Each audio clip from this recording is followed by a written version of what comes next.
आश्रम प्रेमाश्रम के जो बाबा के दिन है, वो बच्चों को बाबा ने जो पढ़ाया उसमें उनकी आध्यात्मिक प्रगति कैसे हुई, इसके बारे में ये किताब है। हम लोग पिछले बार पेज नंबर 111 में थे और 8 अक्टूबर 1928 से हर दिन की दिनचर्या कैसी रही, बच्चों को क्या क्या हुआ उस दिन में, ये जो दैनिक पूरा जो ब्यौरा दिया है छगन मास्टर की डायरी में, जो दुर्लभ है, तो उसको हम लोग पढ़ रहे हैं। और 25 अक्टूबर तक का हमने पढ़ा था, 8 अक्टूबर से लेके 25 अक्टूबर 1928 तक का। इसके आगे हम आज पढ़ेंगे। और आप सब लोग ये जो सामने तस्वीर अभी स्क्रीन पर देख रहे, ये बाबा की ने फार्मर, खेती करने वाले किसान लोग जो रहते हैं, वो ज्यादातर रहते हैं टोका में, वही ज्यादा है किसान ही। तो उनके जैसा बाबा ने वेश किया था, धोती और सदरा और पगड़ी, ऊपर फेटा बोलते हैं उसको, नट पगड़ी। तो ये पहन करके वहां पर एक मंदिर है, प्राचीन मंदिर, उसके प्रांगण में बैठ करके ये फोटो बाबा ने खिंचवाई है। दुर्लभ है और सुंदर फोटो है। बाबा डोंगरगन ना। हाँ, तो पिछले बार ये हुआ था कि कई सारे बच्चे अनाकनी मनमानी कर रहे थे, बातें नहीं मान रहे थे, और इसलिए बाबा ने उनको बताया था कि वो उनकी बातें सुनेंगे तो उनकी सहायता करेंगे, नहीं सुनेंगे तो उनके लिए कुछ नहीं कर पाएंगे। और फिर भी बच्चों में बदलाव नहीं आया, तो बाबा ने उनको धमकाया कि जो बच्चे सुनते नहीं है उनको मेहराश्रम में तब्दील, ट्रांसफर कर दिया जाएगा और बाकी लोगों को प्रेमाश्रम में रख दिया जाएगा। और इस प्रकार से कुछ बच्चों को प्रेमाश्रम से निकाल करके मेहराश्रम में डाल दिया था। और अभी प्रेमाश्रम में जो बच्चे थे, इसके लिए उनके मन पर बहुत गहरा असर हो गया और वो बहुत चिंतित थे कि शायद बाबा हमको भी ये शिक्षा दे देंगे ऐसी। तो उनको समझाने के लिए, उनका मूड हल्का करने के लिए, और उनके क्यों न हो, सब लोग साथ में खाते थे, सोते थे, बैठते थे, खेलते थे, तो उनके साथ ही मेहराश्रम में गए, इसलिए भी वो व्यथित थे। तो उनका मूड हल्का करने के लिए 4 दिन की छुट्टी बाबा ने उनके लिए घोषित की और बाबा स्वयं उनको डोंगरगढ़ लेके गए एज अ चेंज। तो उनको 4 दिन के लिए, उनको जो सवेरे उठ के 2:30 बजे वो ध्यान धारणा करते थे, तो वो उससे भी उनको छुटकारा मिल गया था। ये हमने पिछले बार देखा। At least 2 morning walks were taken on Friday, October 26. Baba continued to feed the boys, and following the noon meal, they all rested until the afternoon discourses began. शुक्रवार 26 अक्टूबर को कम से कम 2 बार मॉर्निंग वॉक लेके गए। बाबा लड़कों को खाना खिलाते रहे और दोपहर के भोजन के पश्चात दोपहर का प्रवचन शुरू होने तक उन सभी ने आराम किया। Saturday.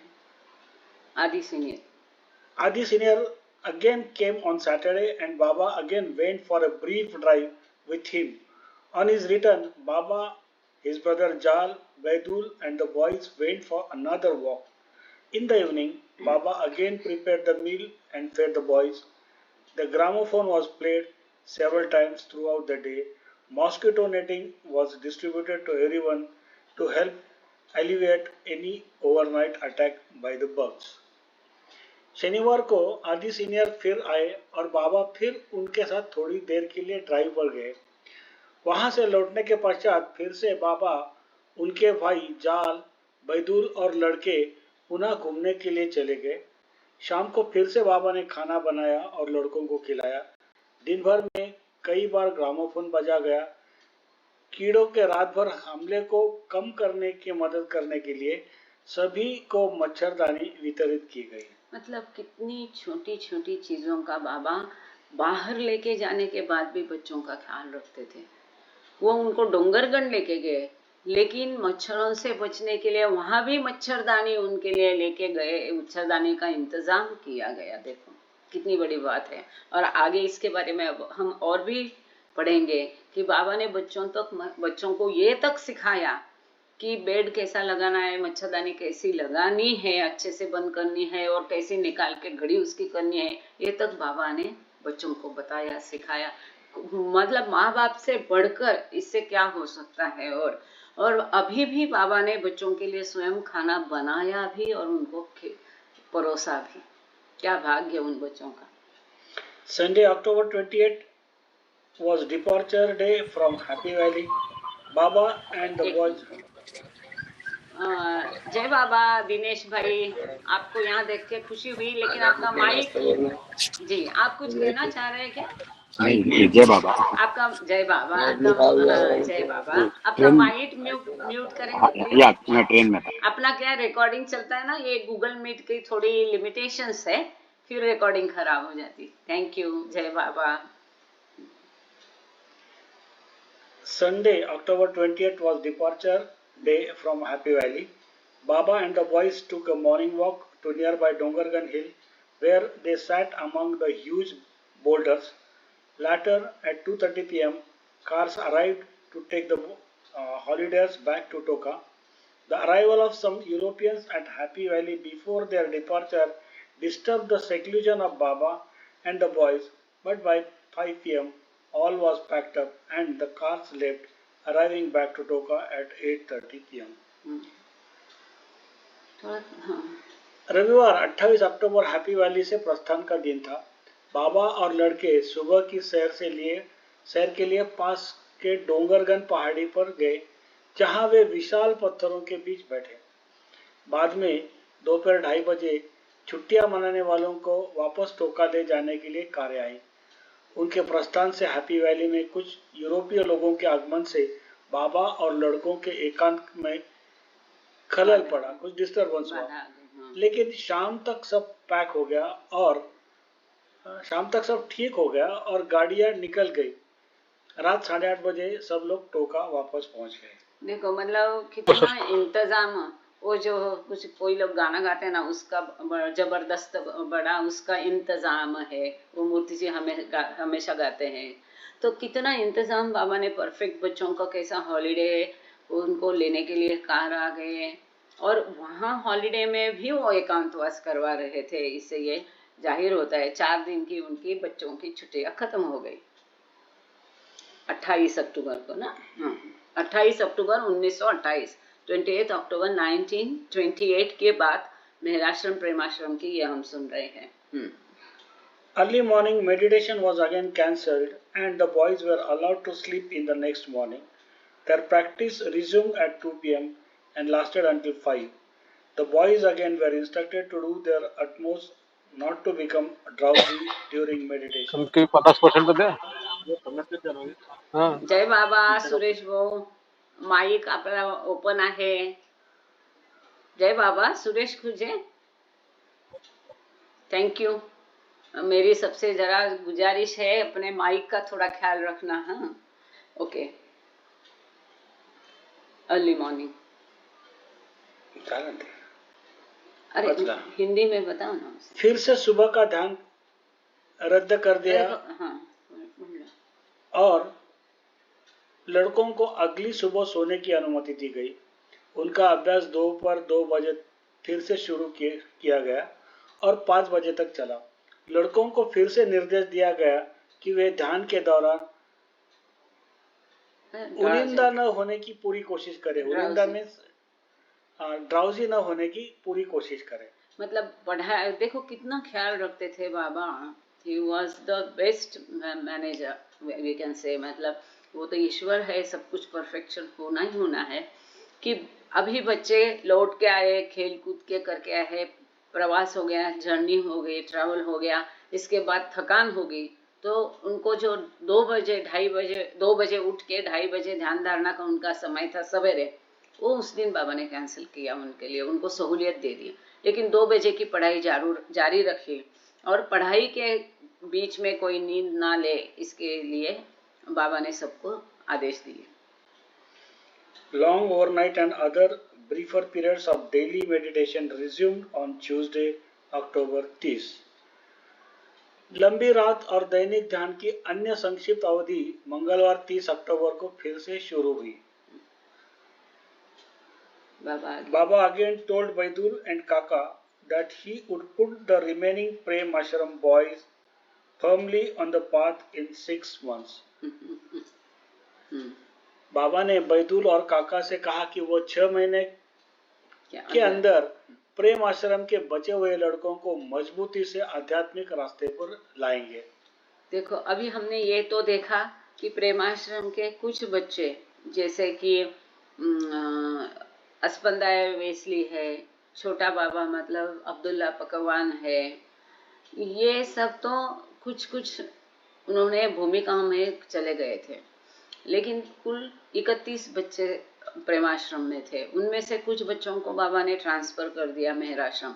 अब जो 18 बच्चे रखे थे, तो उनको बाबा ने मंडली जन को बताया कि ये अभी तक आध्यात्मिक पथ पर, स्पिरिचुअल पाथ में एंटर नहीं किए थे, तो उनको 6 महीने के अंदर बराबर मजबूती से मैं आध्यात्मिक पथ पर लेके आऊंगा, ऐसा बाबा ने मंडली को बताया। मतलब इतनी कड़ी मेहनत के बावजूद तो कितना कठिन होता है, इसका थोड़ा अंदाजा आ जाएगा हमें।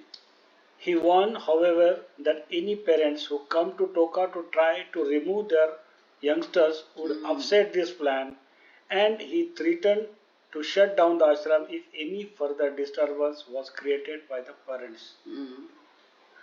हालांकि बाबा ने चेतावनी दी कि जो भी माता पिता अपने बच्चों को हटाने की कोशिश करने के लिए टोका आएंगे, वो इस प्लान का चौपट कर देंगे, यानी कि 6 महीने में उनको पात का लाने का जो प्लान है उसको चौपट कर देंगे, तो इस योजना को विफल कर देंगे। और उन्होंने धमकी दी कि यदि उनके माता पिता ने द्वारा कोई गड़बड़ी पैदा की गई तो ये प्रेम आश्रम बंद कर दिया जाएगा। और जैसा कि हम आगे देखते हैं, ऐसा ही हुआ कि इनका बाबा का प्लान तो था, पहले तो बाबा ने 2 साल बताया, वो अवधि घटा के बाबा ने 6 महीने में बच्चों को स्पिरिचुअल पाथ पर लेके आऊंगा कहा। लेकिन अगर बच्चों के माता पिता ने गड़बड़ी की और उन्होंने बच्चों को अगर प्रेमाश्रम से निकालने की जिद की, तो इस बार मैं आगे नहीं बढ़ूंगा और ये प्लान विफल हो जाएगा और फिर मुझे प्रेमाश्रम बंद करना पड़ेगा, ऐसा बाबा ने बताया। Referring to Chota Baba, Abdullah, Baba said he was still in tender condition from achieving 6th plane consciousness. At times he was experiencing breathlessness and had heart palpitations. If he dies, he will have to suffer, so I have to be most careful of him, said Baba. छोटा बाबा अब्दुल्ला का जिक्र करते हुए बाबा ने कहा कि वो 6ठे स्तर की चेतना प्राप्त करने के बाद भी अभी भी नाजुक स्थिति में है। कई बार उन्हें सांस लेने में तकलीफ हो रही थी और दिल की धड़कन बढ़ रही थी। बाबा ने कहा अगर वो मर गया तो उसे कष्ट उठाना पड़ेगा, इसलिए मुझे उसके बारे में सबसे अधिक सावधान रहना होगा। अब छोटा बाबा या अब्दुल्ला के बारे में, अब्दुल्ला पकरवान के बारे में हम पहले देख चुके हैं डिटेल में, कि बाबा ने उसके एक बार सबके रेफरेंस के लिए बता दूं संक्षेप में, कि बाबा ने उसके बारे में बताया था कि अगले इसके पहले जन्म में अब्दुल्ला पकरवान 5वीं भूमिका, कौन सी भूमिका में मैं भूल, अभी तो अब्दुल्ला पकरवान 3री या कोई भूमिका तक उसने प्रगति कर ली थी उसके पहले जन्म में, और वहां पर इतनी शक्तियां उसका शरीर झेल नहीं पाई और उसकी तुरंत मौत हो गई थी। और इस बार भी बाबा ने जब वो 6वीं भूमिका तक वो प्रगति कर लिया, तो बाबा ने कहा कि उसको मुझे, वो मर सकता है और हाँ, थैंक यू मेहर प्रसाद, तो उसको मुझे बचाना ही होगा। और हम जानते हैं कि उसको अस्पताल दाखिल किया था, उसको भौतिक चेतना वापस लाने के लिए एनिमा दिया गया था। अब एनिमा देने के पश्चात उसकी हालत कुछ विक्षिप्त अलग हो गई थी, कुछ वो चेतना भी उसकी थी। अभी भी बाबा ने उसकी तबीयत के बारे में यही कहा कि उसकी दिल की धड़कनें बढ़ रही है, उसको सांस लेने में तकलीफ हो रही है, और उसकी यदि वो मर गया तो उसको बहुत तकलीफ झेलनी पड़ेगी। अब ये किस हिसाब से कैसे बाबा ने कहा ये हम नहीं जानते हैं, क्योंकि ये तो जाहिर है कि उसका पहले जन्म का भी प्रगति था ही, फिर इतनी प्रगति एकदम उसको कुछ चंद महीनों में बाबा ने अपने आश्रम में करा दी थी कई तरीके से। और जैसा कि हम जानते हैं कि पहली चेतना जहां पर उसने प्रवास छोड़ा, वहां से आगे का उसका प्रवास शुरू होता है, अगर गुरु के मार्गदर्शन में वो जा रहा है। हमें ये नहीं पता कि उसका पहले जन्म में गुरु था कि नहीं, अगर नहीं तो भी और किसी भी हालत में अगले जन्म में उसकी वो चेतना प्राप्त होती है, लेकिन वो तुरंत नहीं होती है। इसका हमने अभी द पाथ ऑफ लव में थर्सडे को देखा है कि जैसा बच्चा धीरे धीरे बड़ा हो जाता है, फिर वो बड़ा होने के बाद फिर उसका वो जो आध्यात्मिक लेवल का उसका प्रवास शुरू हो जाता है। इसलिए हम लोग कई लोग देखते हैं कि कई जो लोग हैं बाबा के पास आने में उनको कई महीने कई साल लग जाते हैं। बहुत थोड़े होते कि बचपन से उनका प्रवास शुरू हो जाता है।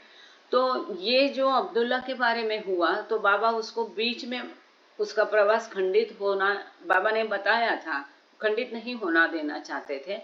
और बाबा ने बताया था कि यदि वो बच जाएगा तो मैं उसको 7वीं भूमिका में लेके जा करके ईश्वर साक्षात्कार करा के उसको ईरान का इंचार्ज बनाऊंगा। और बाबा स्वयं उसको ईरान लेके गए और वहां छोड़ के आए थे। तो यहाँ पर उसके जो तबीयत नाजुक है उसके लिए बाबा बोलते उसके बारे में मुझे बहुत सावधान होना पड़ेगा। उसका रहने का ठिकाना भी बाबा ने अपने बगल में उसको बैठने की जगह दी थी, रहने का ठिकाना भी उसका अलग से कर दिया था। ये सारी खबरदारी बाबा उसके ऊपर पूरी खबरदारी ले रहे थे। Baba assured the boys that he would not let them experience the extreme symptoms that had overcome Abdullah. बाबा ने लड़कों को आश्वासन दिया कि वह उन्हें उन चरम लक्षणों का अनुभव नहीं होने देंगे जिनसे अब्दुल्ला पर काबू पाया था। ये अत्यंत महत्वपूर्ण है। और बाबा ने और भी जगह दिया है कि मेरे प्रेमी जनों को मैं आंखों पर पट्टी लगा कर लेके जाऊंगा, ताकि ये जो प्रलोभन है मार्ग में शक्तियों के वगैरह वगैरह, इनसे इनका असर हम पर नहीं हो। हमारी जो यात्रा है आध्यात्मिक पथ पर, थैंक यू, वो खंडित ना हो, वो बाधित ना हो, हम कहीं गिर ना जाए, फिसल ना जाए। इसके लिए बाबा ने कहा जो मेरे हैं उनको मैं आंखों पर पट्टी बांध के ले जाऊंगा, हमें पता भी नहीं चलेगा कि हमने जर्नी की है। तो यहाँ बाबा ने स्पष्ट रूप से कहा कि जो कष्ट अब्दुल्ला को उठाने पड़े या जो खतरे से वो खतरा उसके ऊपर मंडरा रहा है, जो दिक्कतों से वो गुजर रहा है, ये बाकी लोगों को अनुभव नहीं होगा। इसके लिए बाबा ने बच्चों को आश्वस्त किया। ये कितनी बड़ी बात है। अब जब हम इसको देखते हैं तो हमें पता नहीं चलता है कि बाकी बच्चों ने कहाँ तक प्रगति कितनी की, क्यों नहीं की, क्योंकि बाबा ने उनका ऐसा इंतजाम किया कि वो प्रगति तो कर रहे हैं लेकिन उनको और बाकी लोगों को पता नहीं चलेगा। ये महत्वपूर्ण है यहाँ पे। He has had some experience of divinity, but you will not have to pass through of this sort. I will make you perfect. उसे यानी कि अब्दुल्ला को दिव्यता का कुछ अनुभव हुआ, लेकिन तुम्हें इस प्रकार से किसी भी चीज से गुजरना नहीं पड़ेगा, मैं तुम्हें पूर्ण बना दूंगा। बाप रे, ये पूर्णता मतलब सद्गुरु का हो गया। केवल ईश्वर साक्षात्कार नहीं कह रहे बाबा यहाँ पर, ना ही आध्यात्मिक पथ कर रहे, और ये बाबा का वचन है, चाहे जिस जन्म में हो, जब भी हो, मतलब अंत तक बाबा उनका केयर लेंगे, उनको परफेक्ट बना देंगे बिना इन हालातों से गुजरे हुए। ये बहुत बड़ा आश्वासन था। While Baba's regime seemed taxing, his intention was not to brainwash or push the boys into meditative stupor. For even while delivering ongoing spiritual discourses, he was also happy and accommodating in promoting daily recreational sessions, Ramju states in Softs and Thrones. हालांकि बाबा का शासन कठिन लग रहा था, उनका इरादा लड़कों को ब्रेनवॉश करने या उन्हें ध्यान की मुद्रा में धकेलना नहीं था। चल रहे आध्यात्मिक प्रवचनों को देते हुए भी वो दैनिक मनोरंजक सत्रों को बढ़ावा देने में भी खुश और मिलनसार थे। रमजू अब्दुल्ला के सॉफ्ट्स एंड थ्रॉब्स में ये नहीं, आगे रमजू अब्दुल्ला अपने सॉफ्ट्स एंड थ्रॉब्स किताब में कहते हैं, आगे दिया है। मतलब क्या है कि मेडिटेशन बाबा बच्चों को करवा रहे थे, पर उनको ब्रेन वॉश भी नहीं करना था और उनको जबरदस्ती भी खेलना नहीं था। इसी के साथ मनोरंजन का, जैसे हम देखते ग्रामोफोन पर गाना बजाना है, नदी पर तैरने का उनको सिखाना है, नदी पर लेके जाना है, घूमने लेके जाना है, खेल कूद है, ये मनोरंजन के सत्र भी बराबर बार ध्यान देते थे, लेकिन मनोरंजन के समय में भी विषय आध्यात्मिकता का हुआ करता था। इसी बात का हमें भी ध्यान रखना है। हाँ, पढ़ो पढ़ो, बाबा की किताब पढ़ो, बाबा का नाम ले लो, बाबा का भजन आरती करो, पर आपको यदि कष्ट हो रहा है, बोझ हो रहा है, हल्का होना है, तो आप लाइट म्यूजिक सुन सकते हैं, लेकिन वो भी आध्यात्मिक होना चाहिए। तुरंत राह से हटना नहीं है, डाइवर्ट होना नहीं है। और बाबा बच्चों के साथ एकदम हंसी बच्चों के साथ बच्चे होकर रहते थे, मिलनसार थे, हंसी मजाक ये सब चलता था। रमजू अपनी डायरी में कहते हैं, हाँ, with beaming eyes and smiling expression, he used to take the boys every morning to the bathing ghats along the river Godavari, where they were taught to swim. चमकती आंखों और मुस्कुराती अभिव्यक्ति के साथ वो हर सुबह लड़कों को गोदावरी नदी के किनारे स्नान घाट पर ले जाते थे, जहां उन्हें तैरना सिखाया जाता था। देखो, अभी माँ बाप भी नए बच्चों के लिए इतना करते, तैरना भी सिखा दिया बाबा ने सभी बच्चों को। और तैरने के लिए गुरु कौन था? छोटा बाबा अब्दुल्ला पकरवान, क्योंकि वो मास्टर था, अच्छा एक्सपर्ट तैराकी था। तो उसको बाबा ने, जो छठवीं भूमिका में है, उसको बाबा ने इन बच्चों को तैरना सिखाने की जिम्मेदारी दे दी। और वो तो मास्टर था, वो तो और स्वयं छठवीं भूमिका में था, तो कितनी अद्भुत शक्तियां उसके पास होगी। तो बिना अनजाने में उसका फायदा बच्चों को हो जाता है, और फिर ये सारे बच्चे अच्छे तैराकी बन गए। इस तरह से मतलब तैरना भी सिखाना है, घूमने भी लेके जाना है, आध्यात्मिकता में भी आगे बढ़ाना है। ठीक इसी तरह बाबा का आग्रह था मनीमाई के लिए, यहाँ पर नहीं है, दूसरी किताब में है। मनीमाई के लिए भी बाबा ने आग्रह किया था कि तुमको तैरना सीखना ही पड़ेगा। और उसके लिए तैरना बड़ा मुश्किल था। वो इतना मजाकिया ढंग से वो अपने तैरने का सीखने का अनुभव उसने बयान किया है कि मेरी टांगे, मेरा शरीर डिस्प्रपोर्शनेट था, प्रोपोर्शनेट नहीं था, तो मेरी हमेशा टांगे नीचे जाती थी, ऐसा वो कहती है। और फिर कैसे एलिजाबेथ पैटरसन और एक राणो गिली दोनों ने मिलकर 2-3 जगह उनको कैसा तैरने का प्रशिक्षण दिया और कैसा उनको तैरने सिखाया, उनको गाड़ी चलाना भी सिखा दिया। और वही सब आगे जाके बाबा के काम के लिए काम आया मनीमाई का। खैर आगे चलते हैं।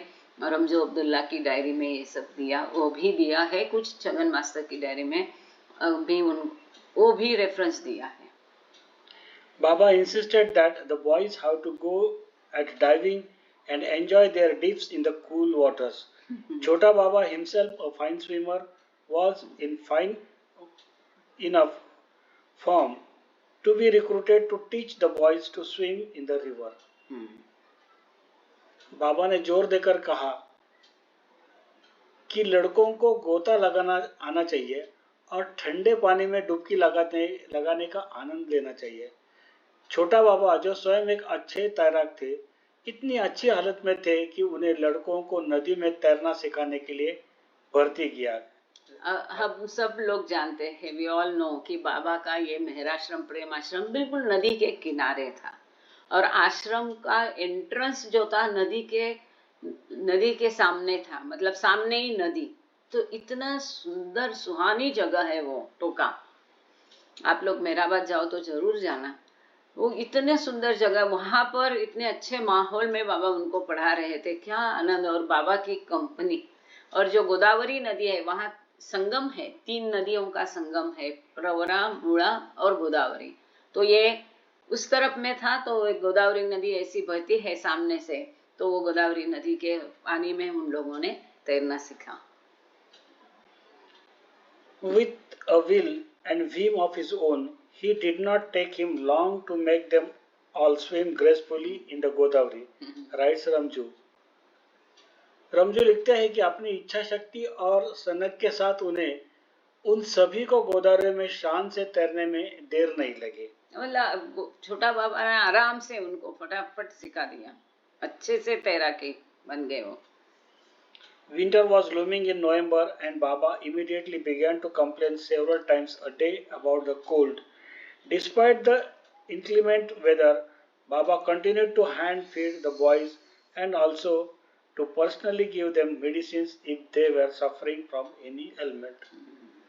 नवंबर में सर्दी का मौसम होने के बावजूद बाबा तुरंत ही दिन में कई बार ठंड की शिकायत करने लगे। खराब मौसम के बावजूद बाबा ने लड़कों को हाथ से खाना खिलाना जारी रखा और अगर वे किसी बीमारी से पीड़ित थे तो उन्हें व्यक्तिगत रूप से दवा भी देते थे। बाबा स्वयं उनको दवा देते थे।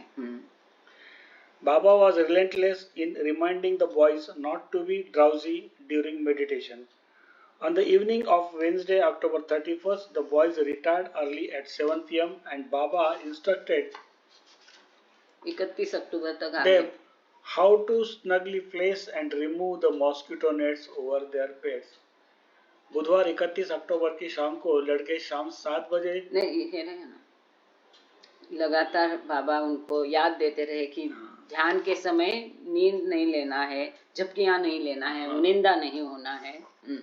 और फिर बुधवार 31 अक्टूबर की शाम को लड़के शाम 7 बजे जल्दी निवृत्त हो गए, मतलब विश्राम सोने के लिए चले गए और बाबा ने उनको अपनी मच्छरदानी किस तरह से ठीक से बंद करनी तथा बिस्तर से हटानी है यह सिखाया।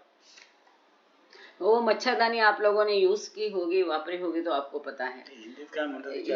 मच्छरदानी बोलते हैं, मच्छर और मच्छरदानी। तो वो अगर ठीक तरह से उसकी घड़ी नहीं करेंगे, उसको फोल्ड नहीं करेंगे तो अगले दिन आपको परेशानी होती है, और आप अच्छे से उसको फोल्ड करके रखेंगे तो परेशानी अगले दिन लगाने में इजी होता है। तो बाबा ने वो बिस्तर से हटाना कैसा और लगाना कैसा नीचे उसके बेड के नीचे लगाना, ये सब सिखाया बच्चों को। Master of Masters. November 1 was a heavy day of meditation for the boys. In addition to the early morning 2 a.m. meditation, they also meditated for an hour later in the morning and for 3 hours in the afternoon. The time away from these sessions was spent in Baba's company, listening to the gramophone, resting, eating and going for the baths. 1 नवंबर 1928 1 नवंबर को लड़कों के लिए गहन चिंतन का दिन था, यानी कि वो मेडिटेशन का दिन था। सुबह 2 बजे के ध्यान के अलावा उन्हें सुबह 1 घंटे और दोपहर में 3 घंटे तक ध्यान भी किया। इन सत्रों के सिवाय 6 घंटे का टोटल हो गया। देखो इन सत्रों के सिवाय का समय बाबा की संगति में ग्रामोफोन सुनने में, आराम करने, खाने और स्नान के लिए जाने में व्यतीत होता था। Chagan Master mentions in his detailed diary that he and Baidul were given the job of washing the boys' clothes later in the day.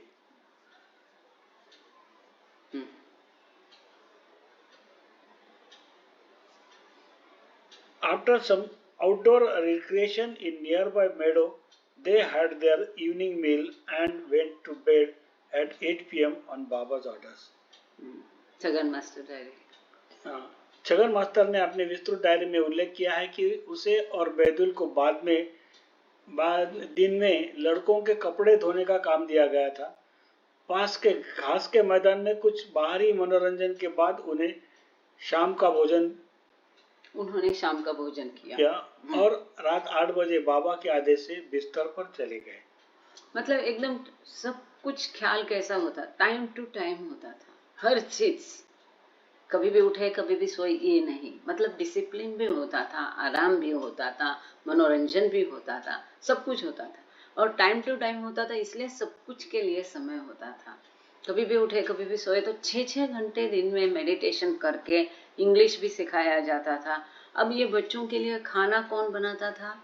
महिला मंडली बनाती थी, ये हमने देखा। अब इस पर्टिकुलर पीरियड में बाबा स्वयं उनके लिए खाना बनाते थे और उनको परोसते भी थे, खिलाते थे भी, ये महत्वपूर्ण। अब बच्चों के कपड़े कौन देते थे? तो यहाँ पर बाबा ने इस समय में छगन मास्टर और बैदुल को ये जिम्मेदारी सौंपी थी। बाद में आगे हम देखेंगे, एक बार पनिशमेंट करके बच्चों को स्वयं को कपड़े धोने के लिए बाबा ने कहा था, वो आगे आ जाएगा।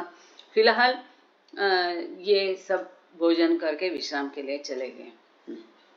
Again the next day the boys were up at 2 a.m. meditated from 3 to 5 and then back to sleep again. Baba's later morning discourses to the boys was again based on couplets from Kabir. अब ये 2 नवंबर 1928 को क्या हुआ?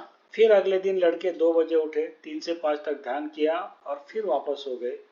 बाबा का लड़कों को सुबह का प्रवचन फिर से कबीर के दोहों पर आधारित था। हमने पहले भी देखा कि इस समय बाबा कबीर के किताब ज्यादा पढ़ते थे और द मिस्ट्रीज ऑफ इस्लाम करके और एक किताब है, उसमें से बाबा उनको पढ़ाते थे, सिखाते थे। तो यहाँ कबीर का दोहा बाबा ने उसके ऊपर प्रवचन दे दिया। वो क्या था? दिया होगा। The couplets focus on those in love with God, echoing again such intensity that those experiencing this love felt like fish out of water that could not bear their separation from the ocean.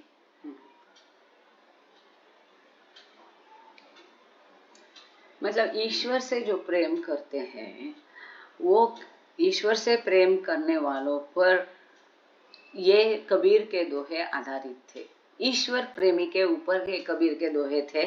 और क्यों ना हो, कबीर के कई सारे दोहे हैं, अच्छे ही थे, अच्छे ही होंगे। अब क्या है ये तो यहाँ पर दिया नहीं है। और वे इस तरह से गूंज रहे थे, इतना मतलब तीव्र गहन प्रेम जो है, दैवी प्रेम का अनुभव करने वालों को किस तरह से लगता है ईश्वर के बिना इतनी तीव्रता रहती है कि पानी के बिना मछली जिस तरह रहेगी वैसी उनकी अवस्था होनी चाहिए। इतना गहन प्रेम ईश्वर से होना चाहिए, दैवी प्रेम होना चाहिए, उसकी तीव्रता इतनी होनी चाहिए जिसको बाबा फायर ऑफ लव कहते हैं। आगे हमने ये भी देखा था, है ना, प्रेम का प्रकाश और प्रेम की अग्नि, ये बाबा ने फर्क समझाया था। इसी किताब में हमने देखा कि अभी प्रेम की अग्नि में तुम तड़प रहे, लेकिन ये प्रेम की अग्नि को ठंडा करके मुझे तुम्हें प्रेम का प्रकाश देना है, ऐसा बाबा ने कहा था। तो यहाँ पर ये कबीर का दोहा यही था कि बिन जल जैसे मछली होती है, वैसे ईश्वर प्रेमी की अवस्था होती है, ईश्वर प्रेम में तड़पता है। Kabir's words indicated that the God seekers took no food or drink and their bodies became like skeleton in their madness for union. Kabir के शब्दों से यह संकेत मिलता है कि ईश्वर खोजकों को न कोई भोजन या पेय नहीं लिया और ईश्वर से मिलने के पागलपन में उनके शरीर कंकाल के समान हो गए थे। मतलब ये पर्टिकुलर दोहा में कबीर ऐसा लिखते हैं कि ईश्वर प्रेमी ने न खाना लिया न पानी पिया, ऐसे उनके कंकाल जैसे शरीर हो गए हैं। तो इसका वर्णन बाबा ने कबीर ने अपने दोहे में जो किया था, वो कबीर के दोहे बाबा बच्चों को पढ़ा रहे थे कि इस माध्यम से बाबा बच्चों को एक तरह से तैयार कर रहे थे। और हमें भी बिल्कुल बच्चों को अलग अलग अपना एरिया जो है वहाँ का जो प्रचलित है पता है, जैसे तुकाराम है, रामदास स्वामी है, ज्ञानेश्वर है, जो भी कुछ पता है, कबीर है, ये सब हमको भी हमारे बच्चों को सिखाना। आपके बच्चे हैं, पोते हैं, नाती है, उनको आपको पढ़ाना है, समझाना है, सिखाना है। तो एक तरह से स्फूर्ति देता है वो आध्यात्मिक पथ पर चलने के लिए, या जो अच्छे गुण आवश्यक है ताकि वो सद्गुरु का आशीर्वचन हम पा सके। तो ऐसे अच्छे गुणों की निर्माण उन बच्चों में जो ईमानदारी है, लगन है, सत्यता है, ईश्वर के प्रति प्रेम है, सबसे प्रेम करना है, निस्वार्थता है, निस्वार्थ त्याग है, ये सब बच्चों में अभी बाबा बोलते कच्ची उम्र में ही ये सब उनको पढ़ाना जाना चाहिए, बताना जाना चाहिए। और वो कैसा होता है, बच्चों को, सभी बच्चों को कहानियां बहुत प्रिय होती हैं। आप जो कहानी उनको बताएंगे वही उनके दिमाग में घूमती रहेगी, उसके ऊपर ही वो विचार करेंगे। तो वो जो है गीली मिट्टी को आकार देने जैसा है। यही असली उम्र है कि जब बच्चों को इस प्रकार से पढ़ाया समझाया जा सके। Chagan observed that the boys are behaving well these days and not involved in any gossip. Chhagan master ने देखा कि लड़के आजकल अच्छा व्यवहार कर रहे हैं और किसी भी तरह के गपशप में शामिल नहीं हो रहे। All are looking sorrowful, though their faces glow. He writes, Baba is giving them his company and often impressing on them not to get drowsy while meditating, Some are sincerely following his advice. सभी के चेहरे दुखी दिख रहे, हालांकि उनके चेहरे पर चमक है। वो लिखते हैं कि बाबा उन्हें अक्सर अपनी संगति दे रहे हैं और उन्हें ध्यान करते समय उनिंदापन न करने के लिए प्रेरित कर रहे हैं। कुछ लोग उनकी सलाह का ईमानदारी से पालन कर रहे हैं। मतलब इतना समय बाबा बच्चों को दे रहे, इतना ध्यान दे रहे, सवेरे से शाम तक 24 घंटे बाबा उनके लिए हाजिर है। उनके लिए खाना बनाना, उनको खाना खिलाना, वो सो रहे क्या, ठीक से पढ़ रहे क्या, उठ गए क्या, ध्यान कर रहे क्या, उनको मनोरंजन का व्यवस्थापन करना, दूसरे धार्मिक किताबों से पढ़ा के उस माध्यम से उनको सिखाना, स्वयं प्रवचन देना, ये सब software allrounder. The next day, November 3, Baba again referred to Kabir couplet that stipulated one-pointedness, and Baba told the boys they should consider him the engine of the train and themselves the train cars.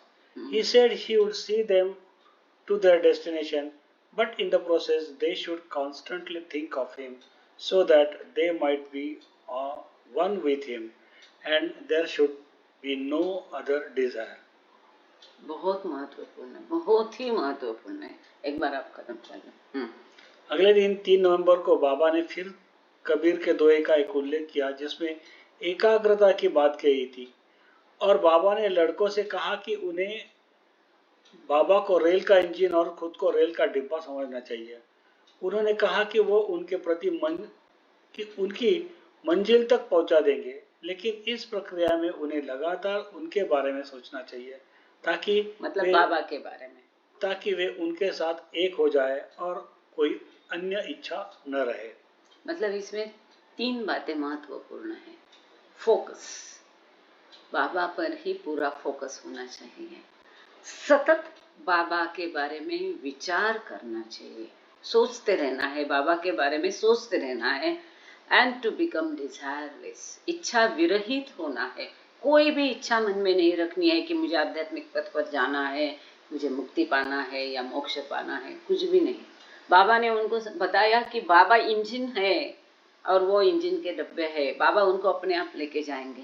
उनको पता भी नहीं चलेगा कि बाबा वहाँ कहाँ उनको लेके गए। So beautiful. To emphasize the no more desire directive, Baba told the boys a tough story about Sant Dattatreya. अब और इच्छा न रखने के निर्देश पर जोर देने के लिए बाबा ने उन्हें लड़कों को संत दत्तात्रेय के बारे में एक कहानी सुनाई। कोई संत थे, उनका नाम दत्तात्रेय था। उनकी एक कहानी बाबा ने बच्चों को सिखाई कि हाउ टू बिकम डिजायरलेस, इच्छा विरहित कैसे। हमेशा बाबा कहते हैं, बाबा का एक ये पॉपुलर है, ये पसंदीदा ये है, डिजायर फॉर डिजायरलेसनेस। किसी चीज की इच्छा मत करो, केवल एक चीज की इच्छा रखो कि मैं इच्छा विरहित कैसे बनूं, इसकी इच्छा करो। तो इसके लिए इस जो कैसा समझाया जाए, तो एक कहानी के माध्यम से बाबा ने उसको समझाया बच्चों को। ये जो एक छोटी किताब आती थी केसरी रंग की, मतलब ऑरेंज कलर की, इज दैट सो था, इट्स सो हैपन करके पहली किताब है रिच काका की। तो बाबा पहले मंडलीजन को, बच्चों को बहुत कहानियां सुनाया करते थे, पुरानी राजा रानी ये सब। तो वो बहुत कहानियां वो किताब में है, सुंदर किताब है, रंजक किताब है। The saint had blessed a giver of alms to him by saying the giver's son would die. A person nearby expressed surprise at the extremeness of the statement. The saint informed the person that the giver was too bound to his son. Chagan recalls Baba's spiritual explanation of this difficult lesson. The soul of his son would be emancipated and the giver would progress on the path tenfold. His son was a binding, and by blessing him in that way, he would be free of it. अब रुको यहाँ थोड़ा, अब ये जो संत दत्तात्रेय थे, जय बाबा गाड़ेकर काका, जय बाबा।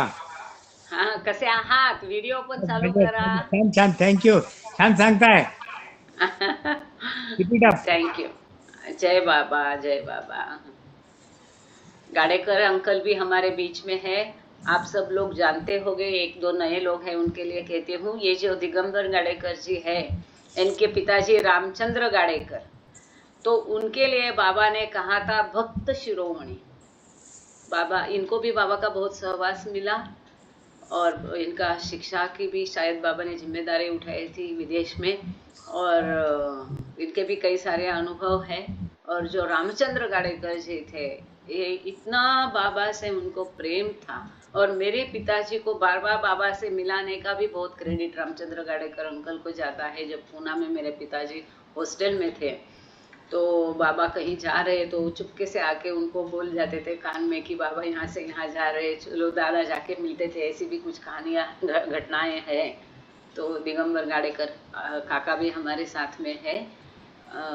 जय बाबा काका. जय बाबा, जय बाबा. छान सांगताय. किती टप. जय बाबा, जय बाबा. ठीक है, आगे बढ़ते हैं. जय बाबा काका. जय बाबा, जय बाबा. तो ये जो संत दत्तात्रेय की कहानी बाबा बच्चों को सुना रहे थे, कठिन कठिन इसलिए क्योंकि वो कहानी का सारांश जो है, वो क्या कहानी थी. तो ये एक बार वो संत ने भिक्षा मांगी और भिक्षा के दौरान जो जिस व्यक्ति ने उनको भिक्षा दी, उसको वो संत ने ऐसा आशीर्वाद दिया और उसका बेटा गुजर गया, है ना. आशीर्वाद देते हुए कहा कि आपका बेटा गुजर जाएगा. तो हमें लगा अरे हर कैसा अटपटा लगता है ना दुनियादारी के हिसाब से. इसको भिक्षा दी और ये बोलता है तुम्हारा बेटा गुजर जाएगा.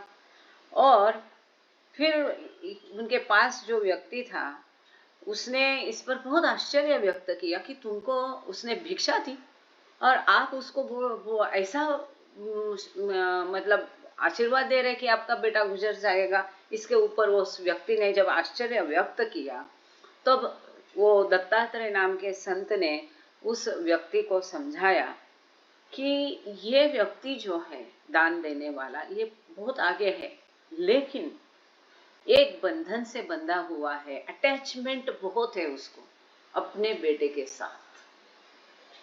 कितना बड़ी बात होती है, देखो एक एक चीज कितनी अहमियत रखती है इस मार्ग पर.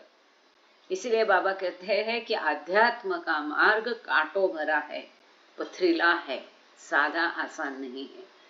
अपने बच्चे पर उसको प्रेम था और ये उसके आध्यात्मिक पथ पर जो प्रगति है उसमें बाधा थी.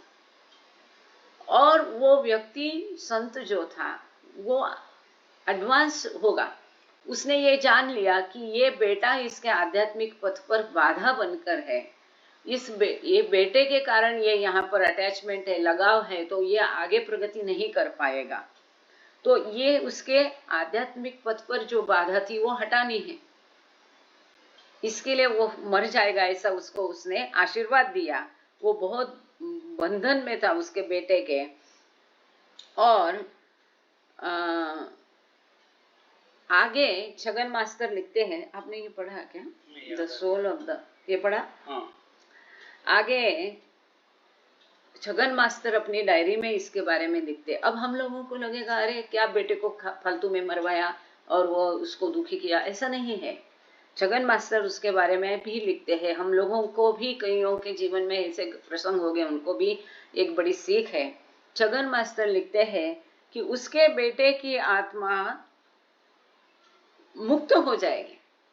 वो संत ने ये भी बताया कि उस बेटे, जिस बेटे मर जाएगा ऐसा बताया, उसकी आत्मा मुक्त हो जाएगी. मतलब वो बेटे को भी मुक्ति मिलेगी. ये कितनी महत्वपूर्ण बात है. दोनों का भला हो गया ना. और जो दान देने वाला है वो भी अपने आध्यात्मिक पथ पर 10 गुना आगे बढ़ जाएगा. 10 टाइम्स, 10 गुना वो आध्यात्मिक पथ पर आगे बढ़ जाएगा. उनका बेटा उनके लिए एक बंधन था और उसे इस तरह आशीर्वाद देने से वह इससे मुक्त हो जाएगा। क्योंकि जैसे कि बाबा के डिस्कोर्सेस में बाबा ने दिया है कि संत या सद्गुरुओं की अजब रीति, वो हमारे पिछले सारे जन्म देख सकते हैं, ये भी जन्म देखते हैं, तो कहाँ क्या फंसा पड़ा है वो खूब जानते हैं। The rest of the day unfolded in Baba's company. The boys took a walk with him along the river and waded across. Later, Baba went to play cricket and the boys played in the meadow. बाकी दिन बाबा की संगति में बच्चों ने बिता दिया। लड़के उनके साथ नदी के किनारे टहलने गए और नदी पार की। बाद में बाबा के साथ क्रिकेट खेलने चले गए और उसके लड़के घास में मैदान में बाबा क्रिकेट खेलने चले गए और लड़के बच्चे घास के मैदान में खेलने चले गए। मतलब कितना आनंद, बाबा के साथ नदी के किनारे जाना, नदी पार करना, नदी के किनारे घूमना, संगीत सुनना, क्या आनंद है, क्या वो सोल्स थे भाग्यशाली। The occasional practice continued of bringing over the boys from the Meher ashram for Baba's darshan. They usually stayed for only 15 minutes and then returned to their section of the Prem ashram. बाबा ने प्रेम आश्रम के लड़कों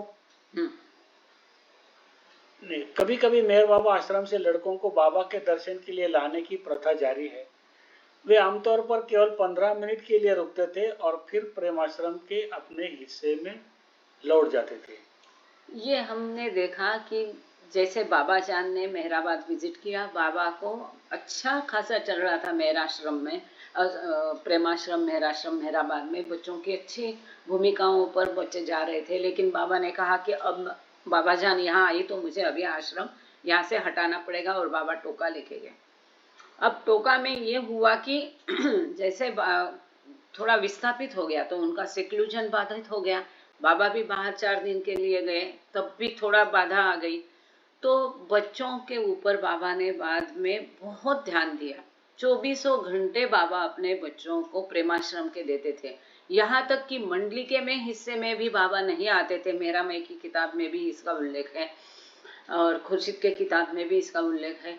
और मंडली के हिस्सों में तो नहीं, मेहराश्रम के जो दूसरी स्कूल थी मेहराश्रम, उसके बच्चों के भी हिस्से में बाबा आते नहीं थे। केवल 15 मिनट बाबा उनको देते थे और फिर वो अपने बच्चे प्रेमाश्रम के बच्चों के पास लौट जाते थे। 24 घंटे बाबा प्रेमाश्रम के बच्चों को दे रहे थे।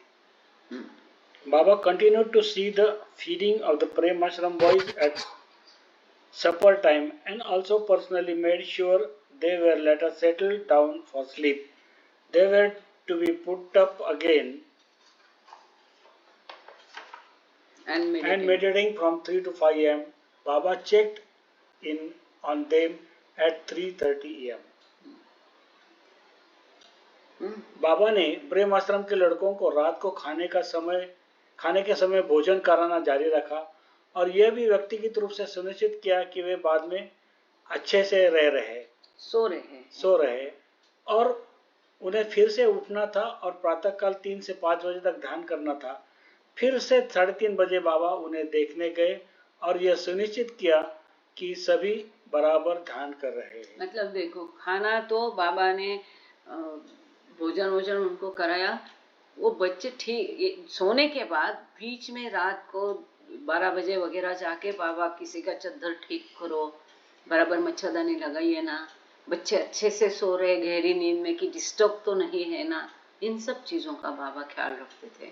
क्योंकि वापस बच्चों को सवेरे उठना था और जैसे सवेरे बच्चे 2 बजे उठ के 2:30 बजे ध्यान करने जाते थे तो बाबा वापस से उनको देखते थे कि वो ध्यान ठीक कर रहे हैं ना, ध्यान के बीच में वो झपकियां नहीं ले रहे हैं ना, ड्राउजीनेस नहीं है, उनिंदा नहीं हो रहे ना, ये सब बाबा ध्यान रखते थे। Chhagan observes that behavior of the remaining Prem Ashram boys had gradually improved, with Vasant, Sahu, Daulat and James being worthy of mention in this regard. अच्छा, अभी छगन मास्टर अपना जो ऑब्जर्वेशन है उन्होंने जो निरीक्षण किया उसको नोट कर रहे, वो लिख रहे हैं। क्योंकि अभी बाकी जो बच्चे प्रेमाश्रम में बचे थे, क्योंकि जो बराबर बिहेवियर नहीं कर रहे थे उनको तो बाबा ने मेहराश्रम में ट्रांसफर कर दिया था। अब जो बचे बच्चे हैं उन पर इसका बहुत असर हो गया। अब उनका व्यवहार अच्छे से सुधर गया है। और जो गड़बड़ी करने वाले हैं, साहू है, वसंत है, दौलत है, जेम्स जो है, जेम्स लड़का, ये ज्यादा शरारत करता था। तो इनमें से मेंशन करने जिनका खास उल्लेख करना चाहिए, ये बच्चे एकदम अच्छे थे, सुधर गए थे। On Saturday, November 3, Baba introduced yet another timetable that was to stand for 3 days. हाँ, तो अब 3 नवंबर को वापस बाबा ने दूसरा टाइम टेबल, पहला टाइम टेबल हमने पढ़ा था, आप लोगों को अभी याद भी हो गया होगा कि कितने बजे उठना है। 2 बजे बच्चे उठते थे, 2:30 तक उनको फ्रेश होना है, 2:30 से लेके 3 घंटा सवेरे वो मेडिटेशन करते थे, कब नहाते थे, ये सब हमने देखा। दिन में 6 बार वो मेडिटेशन करते थे। अब बाबा ने 3 नवंबर को शनिचर को 3 दिन के लिए टाइम टेबल वापस बदला। वो क्या, वो हम देखेंगे। उसके पहले उसके बारे में थोड़ा सा। One noticeable change was that the boys' evening meal was to be suspended. The restriction was introduced to curb drowsiness in the boys. A look at the timetables gives one insight into the strictness at the Doka Premashram.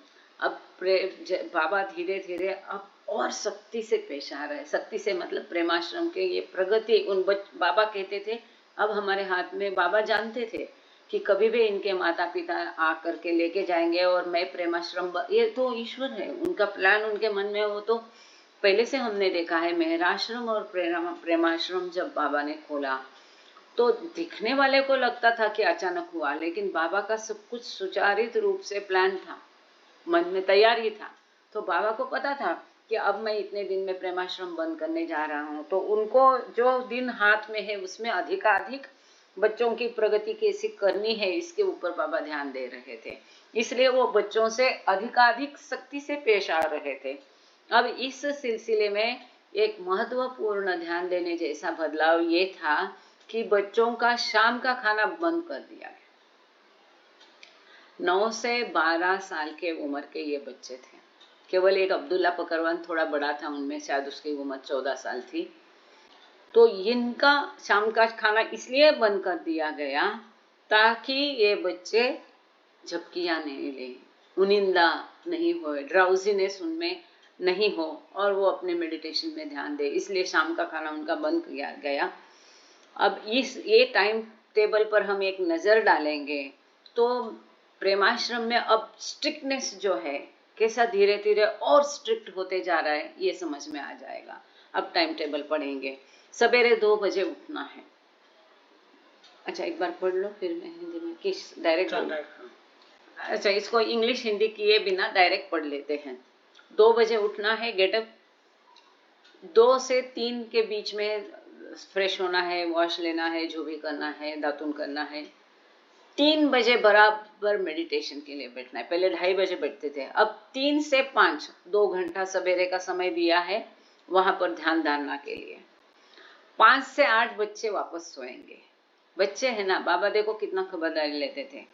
अब 8 से 9 जो है उनको चाय चपाती दी जाती थी नाश्ते में, 8 से 9 बजे।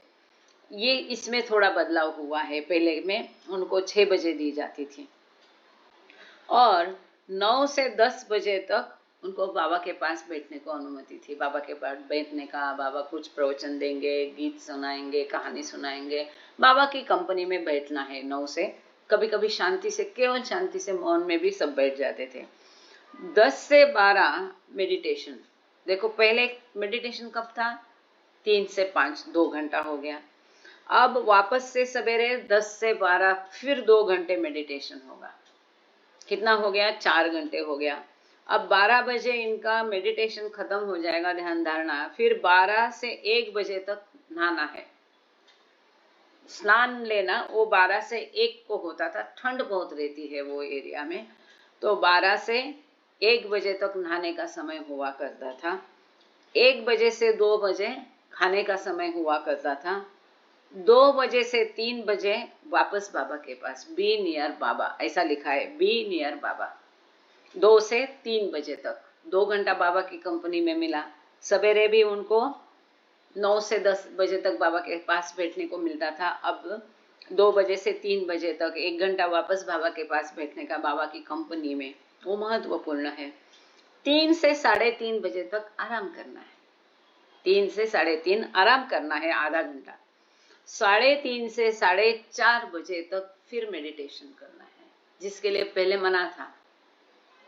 पहले मेडिटेशन 5 से 6 हुआ नहीं, 4 से 5 हुआ करता था पहले टाइम टेबल के। अब यहाँ आराम का समय आधा घंटा कम किया है और 3:30 से 4:30 बजे फिर ध्यान धारणा करनी है। तो कितना, 5 घंटे हो गए, है ना। पहले सवेरे के 2 घंटे, 3 से 5 हो गया, 10 से 12 2 घंटे हो गया मेडिटेशन, और फिर 3:30 से 4:30 दोपहर को वापस ध्यान धारणा करनी है, मतलब 5 घंटे मेडिटेशन हो गया। और फिर 4:30 से 5 बजे आधा घंटा फिर आराम करना है, और 5 बजे से शाम को 7:30 बजे तक, 5 बजे से 7:30, 2.5 घंटा चलने घूमने फिरने जाना है, वॉक लेना है। ऐसा ही लिखा है यहाँ, 5 to 7:30 वॉक, WAL के वॉक, मतलब टहलने बाबा के साथ या बाबा के बिना। बच्चों वो नदी किनारे घूमने जाते थे, है ना। ये कितना महत्वपूर्ण है, हम सबके लिए एक प्रकार का एक मार्गदर्शक है कि हमको घूमना फिरना भी चाहिए, घूमने जाना है। सभी मंडली घूमने जाते थे। तो 5 बजे से 7:30 बजे वॉक लेना है, और 7:30 से 8 बजे आराम करना है। अब यहाँ क्या गायब है, रात का खाना यहाँ गायब है। जो पहले 6 बजे हुआ करता था, यहाँ रात का खाना गायब कर दिया। इसके बदले वॉक का समय बढ़ाया, और 7:30 से 8 बजे तक बच्चे आराम करेंगे। इसके आगे का दिया नहीं है। 7 वाले।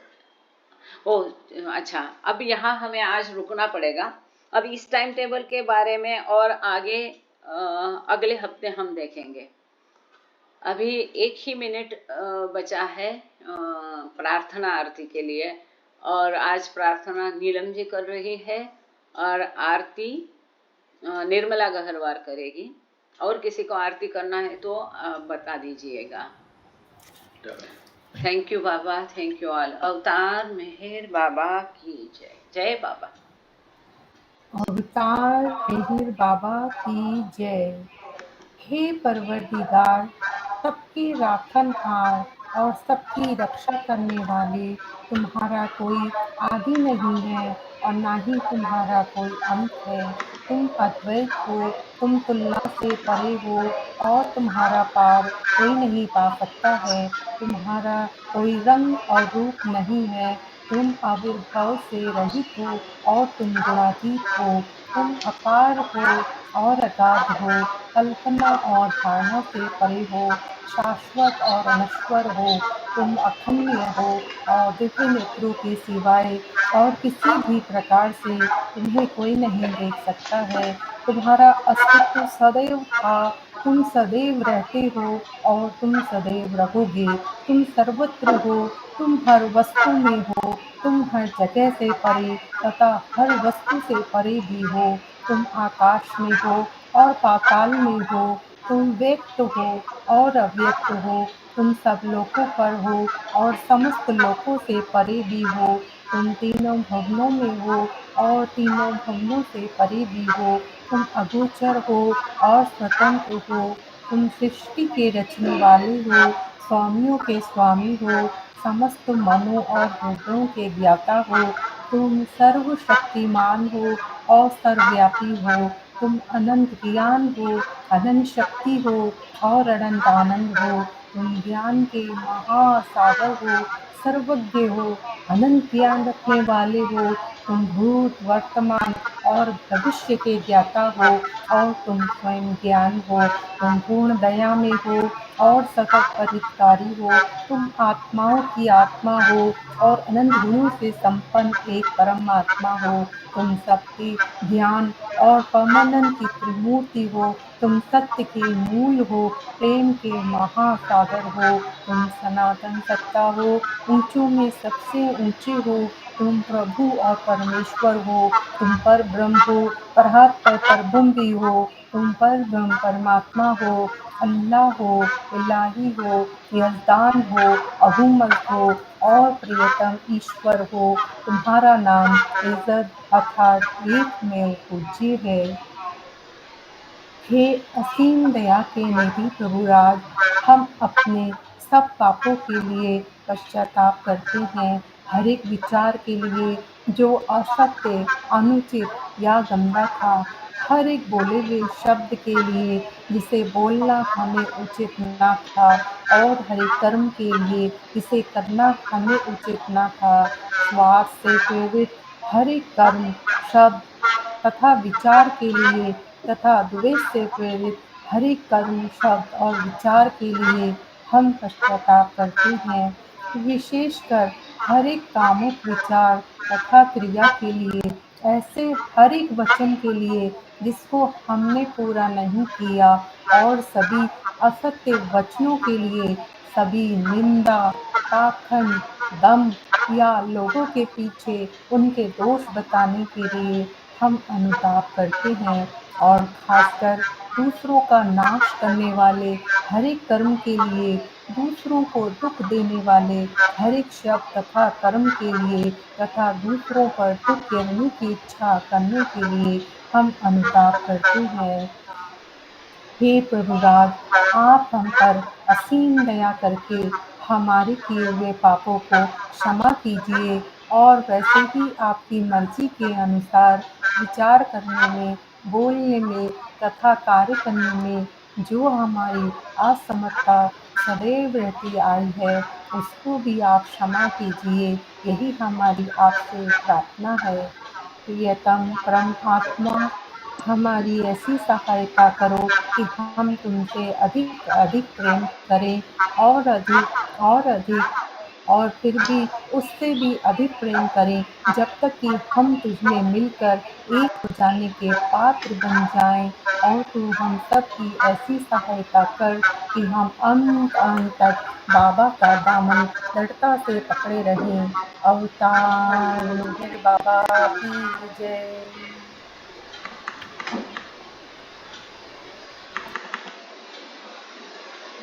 जय बाबा। निर्मला ताई। जय बाबा। हाँ सूरज, जय बाबा। अवतार मेहर बाबा की जय।